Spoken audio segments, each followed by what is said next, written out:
I grew up in Baltimore, Maryland. It's been mentioned other places before. You all called me even after learning that. I grew up more accurately in Baltimore County. You know, Michigan, when you meet people from Michigan, you say where you're from, they hold up their hand because the lower part looks like a hand and they can point to it. Well, Baltimore County looks kind of like a wrist and a hand coming down where it's squeezing Baltimore City. Just give it a good squeeze. And I was on the west side of Baltimore County, getting that squeeze to Baltimore City when I was growing up. And growing up in Baltimore, much as Baltimore does now, we would get snow. And as a kid growing up, when the forecaster said, snow's coming, we got very serious about getting our homework done. Because every kid knows, intuitively, that if you get all your work done for school, it will be canceled. Do your homework so that school will be canceled. Growing up in Baltimore, we loved snow days. And so we would get our work done. And if some kid didn't get their work done and we had to go to school, we would find out who that kid was. Who didn't do their work. Lunches were packed beforehand. Clothing was ready. We were angelic. Honest. You can ask my mom. Angelic. And then we would get up in the morning and we would jump out of bed, and I had a little vent where the hot air came out, and it was, my slippers were there, my clothing was there, and I would get dressed, and I would either turn on the TV or the radio and just wait. Because I had heard snow was coming, and so I got my work done, by golly. I was living the good life at that point, and the news would come. Baltimore County Public Schools, 1 hour delay. 1 hour. That's okay. That gives them 30 minutes to get on the road and realize we should be closed. And then they would come on after that. Baltimore County Public Schools, 1 hour delay. Hereford Zone, closed. There's the part of Baltimore County that swishes Baltimore City, but then there's the risk part that goes all the way up to Pennsylvania. And it's a lot like actually Virginia Beach, whereas we've got the more heavily populated areas, and then you get to a certain part and it's just rural, it's farmland. The Hereford Zone, or if you're from England, Hereford, the Hereford Zone was rural, is rural still in Baltimore County. And they always got snow days. The number of times that I would go into school 1 or 2 hours late and the Hereford Zone was closed. It was distressing as a little kid because I had done my homework. I was ready. I was prepared because I heard the snow was coming. Now, as I have matured, I realize that getting my homework done is not the way to have a snow day. But I have lived places where we have snow days or other weather events that can impact school. And as I have matured in life, as I have gained gray hairs and wisdom, I like to think the two are directly connected to each other, by the way. I realized that being prepared is something that doesn't just happen when you know the storm is coming. In North Carolina, we would joke about how many loaves of bread is this storm going to be. And then our first fall up here, we learned what zone we lived in. The important thing to know, your zone. And it wasn't the Hereford zone either. This idea of being ready. Dear God, help me be ready for what's happening, what's coming. Because wherever I live, whatever zone I find myself in, and interestingly, the maps are a little unclear, we're either in C or D where we live. It's like half the house is on higher ground than the other half. The Pongo Ridge, I love it, right?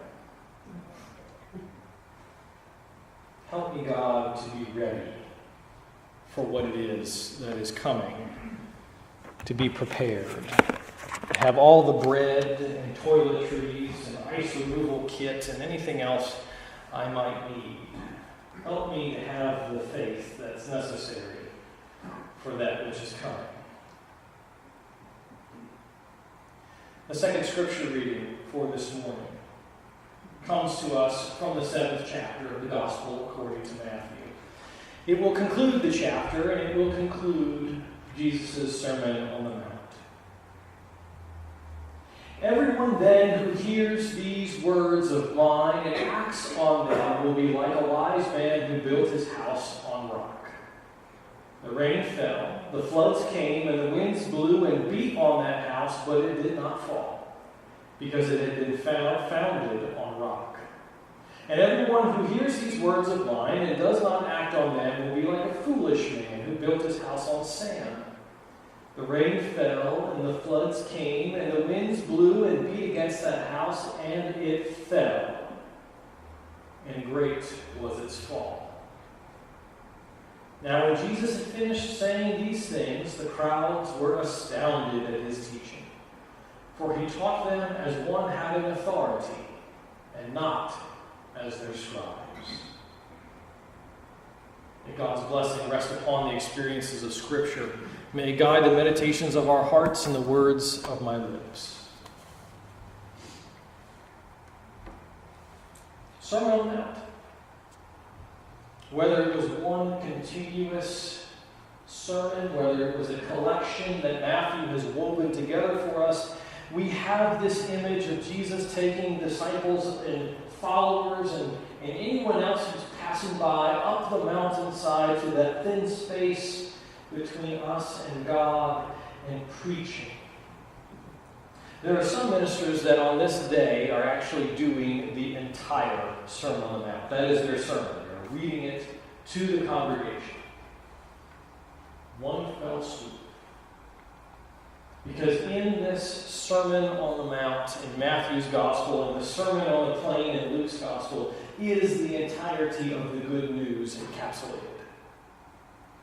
in this one message. What is it when God's realm breaks near? Read the Sermon on the Mount.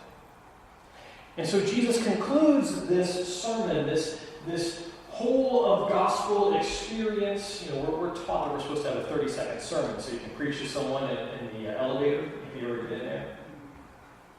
I didn't have one. I'm down to about 5 minutes at best. But he encapsulates everything, and he gives us this image of the houses that are built. And Jesus knows building. The Scripture says that Joseph was a carpenter. The more accurate understanding of that is he was a builder. Jesus knows building houses. And so he wraps it all up. If you have experienced what I have been sharing with you, and if you take it in and make it part of your life, and then live it out, you'll be in good shape. Firm foundation, house well built. High ground. Good wind rating. Homework done before the snow comes. But if you don't experience it, if you experience it but take it in and leave it there, if you don't live it out into the world, then, well, it's kind of like pitching your tent in a depression. Went camping on Assateague Island shortly after we were married. And we pitched a tent on a little high ground on the bayside. And the next morning, the people across from us, their tent, the contents were on the picnic table because they had about 6 inches of water because they had pitched their tent in a bowl. Had we realized what they were doing, we would have said something to them, but all we could do was hope that they dried out before the next night. Taking it in and holding it is not enough. sharing it and living it out is the ultimate goal of the realm that has come so near to us. So Jesus says, if we have lived this Sermon on the Mount, if we have gone up the hill with him, if we have read these scriptures, if we have heard these scriptures, if we have somehow received this teaching, and we make it the way we orient our lives and then push our lives out. Remember, these are the teachings for the people who will be the prophets that come rolling down the hill. If we do that, then we are doing the work of the realm of God. We are doing the work of the kingdom that has come so near to us. If we just carry it in and hold on to it for all it's worth, maybe our homework is done. We aren't living the life that we should do. We aren't being the people we're called to be. If we heard that the storm was coming and only then tried to get prepared, well, then maybe we're at the grocery store with everyone else trying to get loaves of bread and toilet paper, because apparently those are the only two things you need in a store. Baby milk. Bread, milk, and toilet paper. But Jesus is reminding us, calling to us from this place. You have received the teachings over an extended period of time. People have loved us enough to embody them. We are now called to not just absorb, but to embody that out. To be the Rome. To be church today. Thanks be to God, and amen.